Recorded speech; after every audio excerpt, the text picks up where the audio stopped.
The US has seized a fifth Venezuela-linked oil tanker. The tanker, known as Olina, was seized in the Caribbean Sea.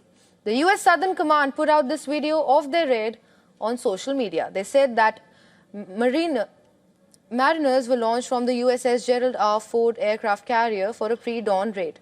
You can see them boarding the oil tanker and taking control of it.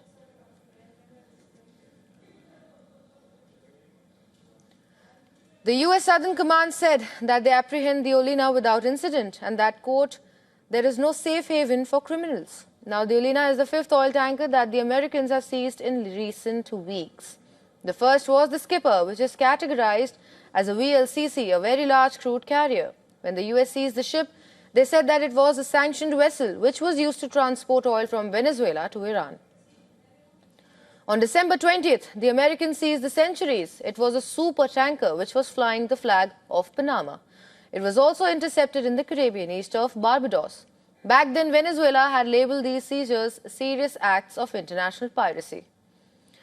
There was a brief lull before and after the US abducted Venezuelan President Nicolas Maduro. But earlier this week, the Americans seized two more tankers. First, there was the M. Sophia, which was also seized in the Caribbean. The US said it was a stateless, sanctioned dark fleet vessel and it was said to be carrying oil to China.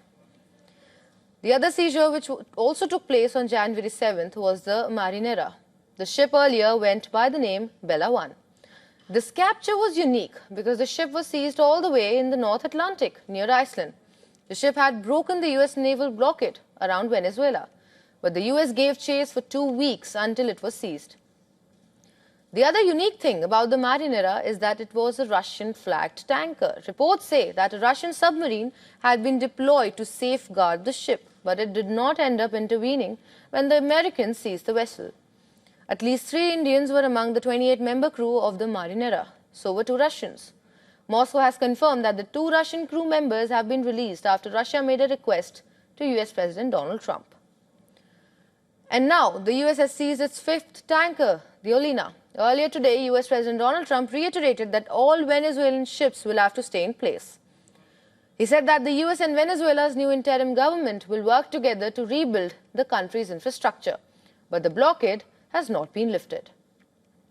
Meanwhile, 2 new oil tankers were spotted entering Havana Bay. Despite the US efforts to further restrict trade with the socialist island, Marlin Amolite, a chemical products tanker sailing under the Marshall Islands flag, docked in Havana on Thursday, while the Martin Mariner, flying the flag of Liberia, arrived on Friday morning.